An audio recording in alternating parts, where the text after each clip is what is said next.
Welcome to the Close the Chapter podcast. I am Kristen Boyce, a licensed marriage and family therapist with a private practice, Pathways to Healing Counseling. Through conversations, education, strategies, and shared stories, we will be closing the chapter on all the thoughts, feelings, people, and circumstances that don't serve you anymore and open the door to possibilities and the real you. You won't want to miss an episode, so be sure to subscribe. Welcome to this week's Close the Chapter podcast. I am so grateful you're joining me for this really special episode. Why is it special? Because I feel like if all families did this, parents, if you're listening, grandparents, if you are in a family system and we could teach this to every family, we would start changing generational trauma. We would start changing patterns. And I'm going to give you some essential questions to ask and start asking them young. Start asking them early. I want you to ask in your couple relationship, ask as in the family system. I feel like if we could teach this earlier in life, we are going to be setting our families up and our children up for healthy relationships in the future. It's never too late to start. So we're going to be talking about emotionally intelligent families and how they raise emotionally safe adults that have healthier, more secure relationships. So if you want to, I recommend grabbing a pen and paper because I'm going to give you questions to ask your family, write them down, and I want you to try this on and let me know how it goes. Like, I would love the feedback. You can post it on social. You can send me a DM. I would love to hear how it went for you if you started to ask these questions. Now, please know when you start asking questions, people can think, what are you doing? Because if they're not secure in themselves, that can feel overwhelming. It can feel uncomfortable. It can feel like too much. So this is going to have to be consistently done over time. We're going to be breaking down what does emotional intelligence look like in terms of family systems? What messages did you get as a child about emotions? How does it shape who you're going to pick as a partner if you do this work in a family system? And then the last thing is going to be the questions that I'm going to recommend that you start asking. So this is going to be an episode you might listen to multiple times. Share it with your partner, with your family, and say, this is what's behind me starting to engage more emotionally, because I know the research shows that the more we can process emotions earlier, the more secure and healthier relationships we're going to have in the long run. So this is vital work that's essential. No matter how old you are, do not put this off. Let's start now and let's start changing family systems. If you want to grab the journal, that's for free. You can grab it at Kristen, Kristen, Boyce, BOICE.com/free resources. It'll be emailed to your inbox. And I highly suggest getting that because this is the work we're doing. Okay, I did a lot of preparation for this episode because I didn't want to miss anything. And we might even have to do a part 2 if I do miss things because it's that important, this episode.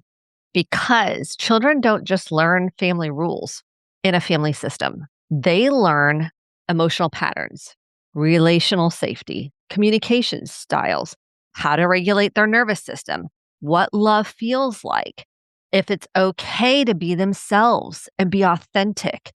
It's safe to get curious about what they like, what they don't like, and curious about exploring the world without feeling the threat of being banned from the family system. And we're going to be talking about this because I see a lot, and this is going to be another episode where we aren't allowed to have our own thoughts, feelings, and opinions because it threatens the system. And what we know is that stunts emotional development, and we end up being people pleasers, scared to speak up for ourselves, scared to advocate for what we believe in. We end up feeling more shut down inside and locked up and lost, quite frankly. And we pick partners that aren't the best fit for us because it's a familiar pattern. So that's why this is so important, family systems and emotional work. Emotionally intelligent families aren't perfect. Let me just say that right now. Everybody's got their stuff. It's a matter of, are you willing to hold space, listen, process? You know how big I am on that if you've listened to this episode for quite some time. There are families where emotions can be acknowledged, processed, repaired, respected, and encouraged. So they do not shame you for having a feeling. They do not make you feel like your feelings don't matter. They don't talk you out of difficult things. So a lot of times if there's going to be conflict in a family, that equals rejection or abandonment. Boundaries are welcome and healthy information for us to navigate the world. They're not weaknesses, and you're not less than because you are identifying and processing your feelings. Repair happens when you've hurt somebody. You acknowledge it, you own it, and you repair it. That's what emotional intelligence looks like. It looks like we can understand that we're going to have different perspectives, different feelings about things, and we function from an and both rather than an either or an all or nothing. So you might have a different view about what you want to do with your life than your family system, but the family system supports you in that decision, even if they don't agree with it. So support looks like we can have hard conversations without feeling flooded or the fear of being, I would say, excavated from the family.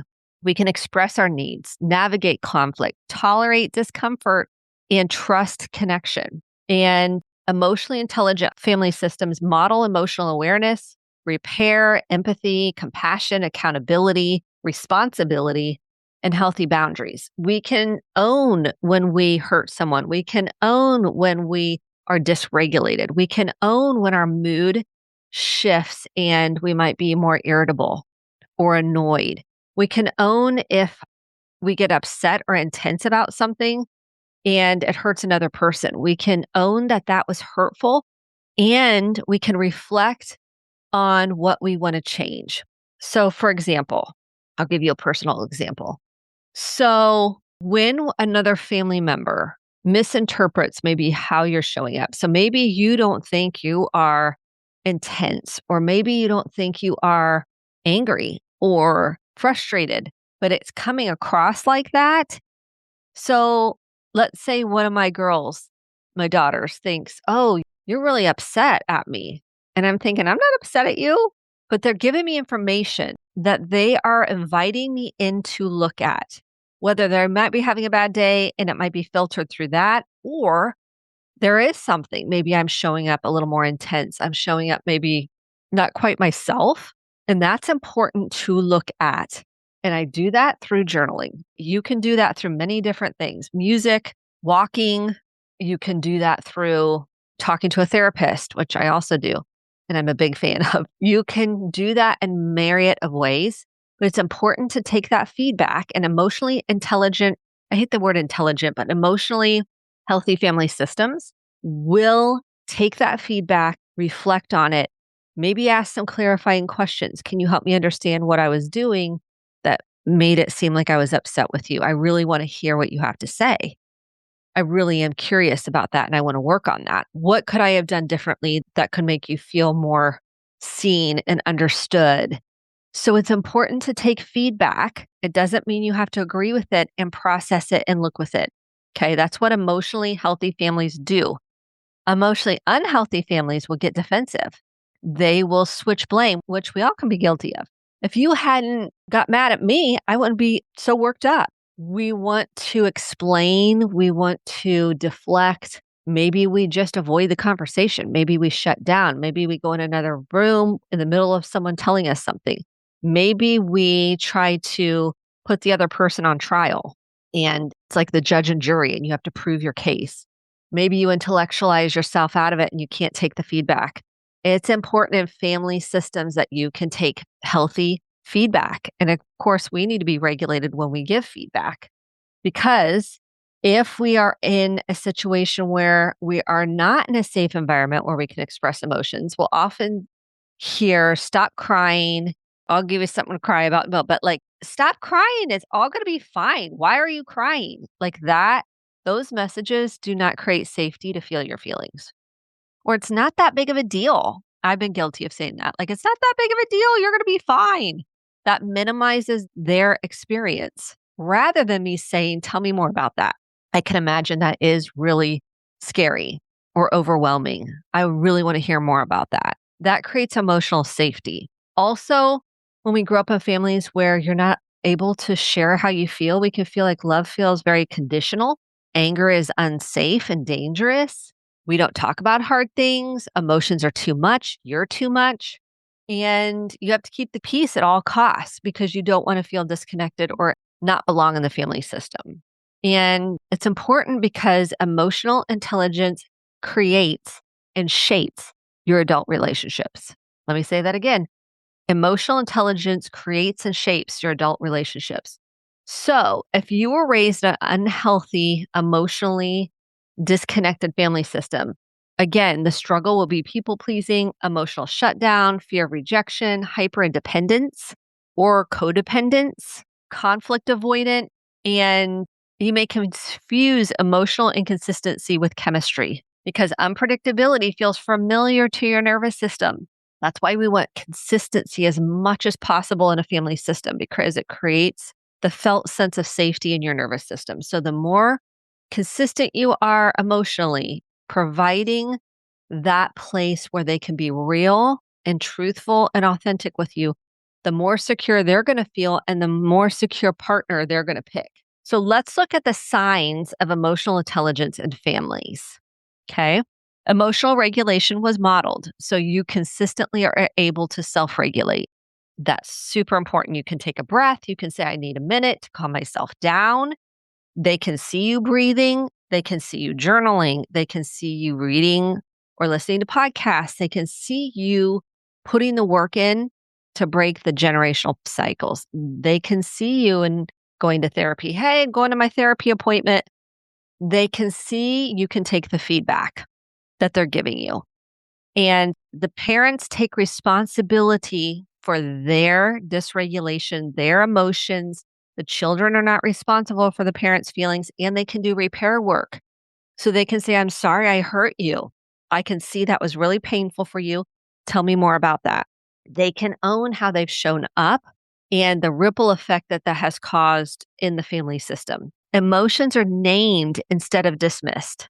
Say that again. Emotions are named instead of dismissed. And it's not just thoughts where we think, well, I'm able to give you the thought around that, which is fantastic. And I want so much deeper, which is sharing emotions. So tell me how you feel about that. What are you feeling right now? Boundaries are respected. We are not trampling over boundaries. So if they need space, they don't want to talk about it right now, you can say something like, I really love you and care about you and think it would be helpful to talk. So when you do want to talk about it, if you want to talk to me or a therapist, let me know. But I do think it's important we're processing what you feel. Children are allowed individuality. I will see this a lot in families. Well, this is what we do in the family. This is what our family does. Well, that's wonderful. And that might not be something that your child wants to do. So as they get older, we have what's called individuation and separation. I did a whole episode on that. We will link it below in the show notes early on. And that's an important developmental step. And that says, I can have my own emotions, the way I see the world, my own thoughts, feelings, and opinions, my own beliefs, and they may not align with the family system, and I still belong to the family. I'm able to go out into the world with curiosity and wonderment about how things work. What is the meaning of life? What is the purpose without it being regurgitated from what was in my family system? I'm allowed to question the family and what they believe, perhaps. The family is allowed to believe what they believe, but so is the individual, the kid in that family. Well, not the kid, but now they're an adult child. They're allowed to have their own experience. It's their own life. The child just came through us. They are their own sovereign being that gets to decide what they want to do with their life. I can't dictate it, but without me telling them what they want to do, they are their own blueprint. They are their own individual soul in this world. So it's super important that we honor who they are. We might not agree with everything they do as an adult. And I want to say we have to do our own work. If there's something that is triggering us, what do I mean by doing our own work? Go talk about your feelings with a professional, please. It will help you so much. It will help you so much because we don't have control over the control is an illusion. We do not have control over adult children and even our teenagers. I mean, we have a certain amount that we can do, but they're going to grow up, and have their own families or have their own lives. And that is healthy. We have to do our own work. So if we have addictions in the system, that's a whole different podcast. We're not going to be talking about that today, but we have to have difficult conversations in the family and tolerate those instead of avoid those. Oh my gosh, I work with so many people that did not grow up with this because it wasn't taught to their parents. We are now in a more of an open generation where we talk about therapy, but it's still a little taboo to some. And what I want to say is it's okay if you don't know what to say. I'm going to give you some questions to start changing your family system, but you got to be consistent with it. Don't be going in and out with it because that confuses people. They want to know, are you really doing this work? Then I need you to show up in this way consistently. Because we want to change generations. We want to heal. And it's important that if you didn't get this, you might have some grief that comes up. Most of us didn't know that this was something we needed. And when you have your own relationship, or whether it's a romantic relationship or any kind of a relationship, we all need emotional intelligence, or the connection will be threatened because vulnerability won't be tolerated. And we didn't know vulnerability, how important that is in a family system, and that we can tolerate vulnerability without feeling threatened by that person. Because I can't manage someone else's feelings. You can't manage someone else's feelings. We're all responsible as adults for managing our own feelings. And children were not supposed to be managing our parents' feelings or emotions. That wasn't their job. That isn't their job. So if you've got a disconnected marriage, it's time to work on yourself. It's time to decide, is this a detriment to the children? Children pick up on all kinds of family dynamics and family secrets. That's a whole nother episode I've done before. And I encourage you to go back and to listen to that one. Well, the healing journey. Healing begins when people are noticing their emotional patterns. This is really helpful to be aware of. And these patterns that were inherited in your family system, and you start intentionally choosing something differently consistently. And I want you to reflect on these questions. This is separate from the questions you're going to ask in the family system or with your family. I want you to reflect on these questions. Okay, the first question is, were emotions welcomed or minimized in your family? Meaning, were all emotions okay, or was like anger only okay? Was happiness not tolerated? Was that threatening? Was disgust talked about? Were there family secrets? Family secrets do not promote emotional wellness. And you might not have even known there was a secret at the time, but you knew something was off. You just knew something wasn't right. And you're carrying this, you're thinking, maybe it's me. Maybe I'm not enough. Maybe it's something I've done. Secrets wreak havoc in creating a secure sense of self because you're constantly feeling like something's off and questioning yourself.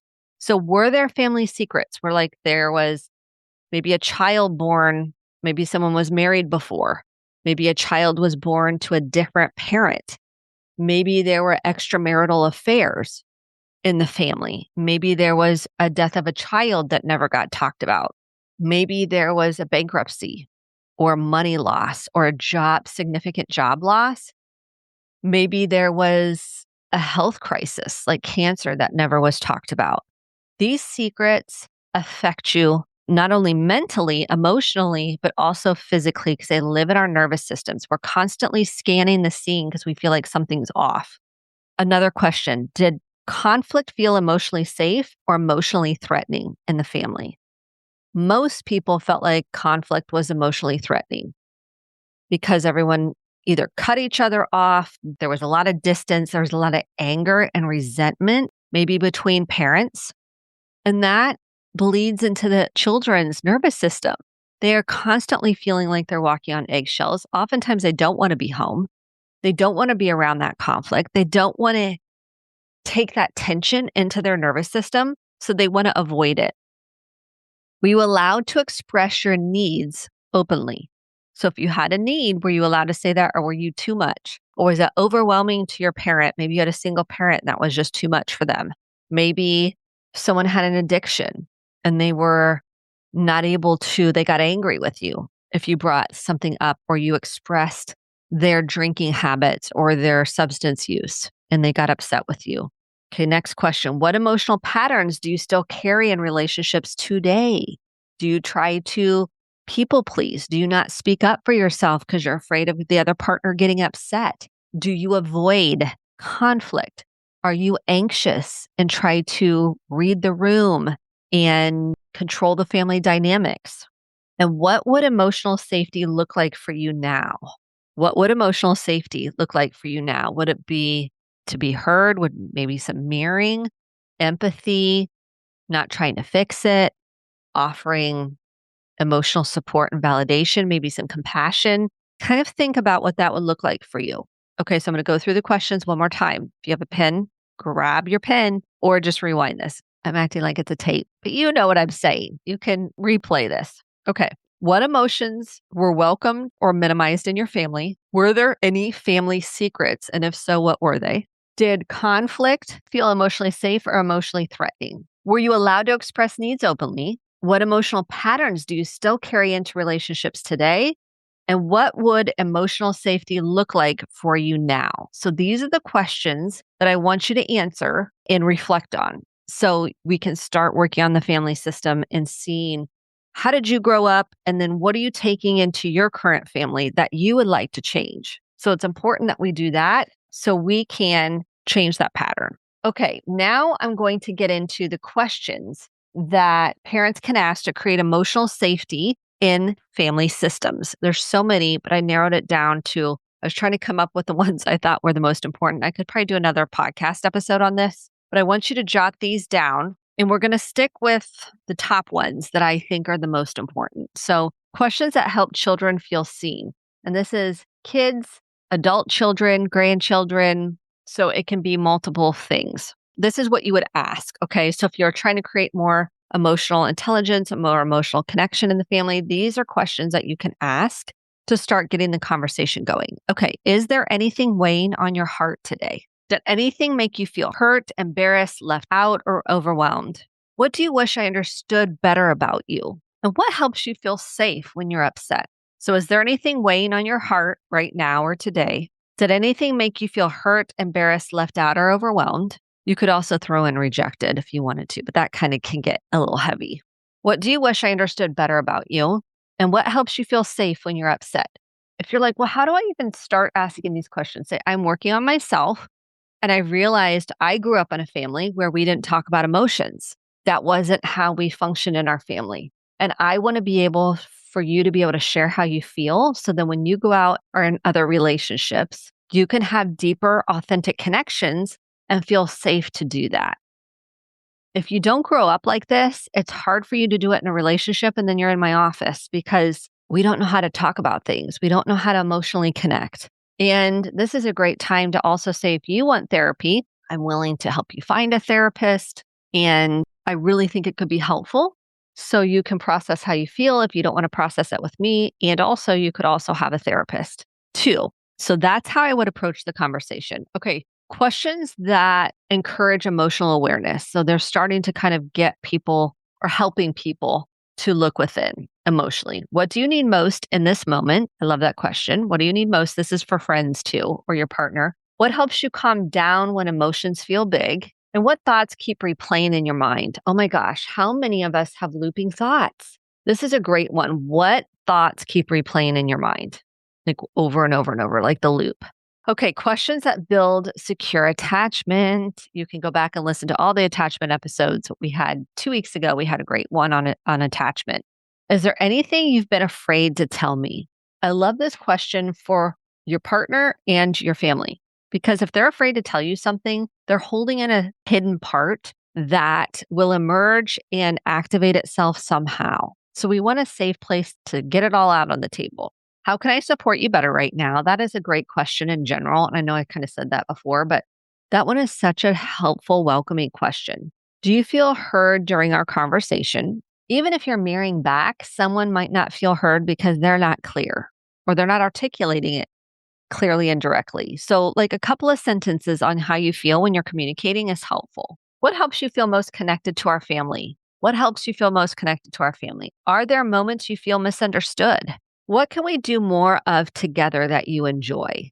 Okay, those are some questions. Again, you can replay this episode and take notes because I know I'm going through them fairly quickly. Here's questions that strengthen family connection. Okay, what moments make you feel the closest to our family? What is the one thing you wish our family did differently? I love that question. What is the one thing you wish our family did differently? What do you wish we talked about more openly? Is there something you wish we were more open about? I know a lot of people did not talk about sex growing up. Let's talk about it.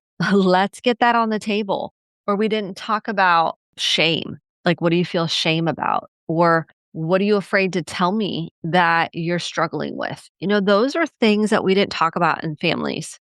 And if we can get all the hidden parts on the table, we're going to feel more secure and pick a more secure partner. And then I think it's important for you to also ask, do you feel like I teach you to express your feelings or repress your feelings, like push them down or move away from them? And do you think you're one to push down your feelings, repress them, or express them in a healthy way? So there's so much more we could talk about on this topic, but I just want to this was a lot. I just want to give it to you in bite-sized chunks because talking about feelings is one of the most important things we can offer our children. We can bring into the family system and create a safe environment to do so. Listen before you interrupt. Pause and breathe and create some space so they can tell you how they really feel. If you're triggered or feeling reactive, take a deep breath, or else they're going to shut down and not talk to you, which I've done. We've all done. So make sure you're really regulated and your facial expressions are soft. Open your heart up, be in a space of regulation and expansion and growth, and watch your defenses. As we do this work, defensiveness can shut down the conversation and really inhibit us from creating the emotional space as a family system that we want to create. So I would love to know how this goes over time. Do it consistently and share the feedback that you're getting. Again, if you haven't done this and this is new, it's going to feel awkward because they're going to be like, what are you doing? Why are we talking like this? And again, use some vulnerability and say you're doing your own work and realize that you've missed the boat on this and you want to start working on it. Thank you for listening. I hope this was super helpful and I will be excited to hear how it all goes. Here is to the journey of growth, evolving, and really being the best version of yourself. Thank you so much for listening to the Close the Chapter podcast. My hope is that you took home some actionable steps along with motivation, inspiration, and hope for making sustainable change in your life. If you enjoyed this episode, click the subscribe button to be sure to get the updated episodes every week and share with a friend or a family member. For more information about how to get connected, visit Kristen, Kristen, D, Boyce, BOICE.com. Thanks and have a great day.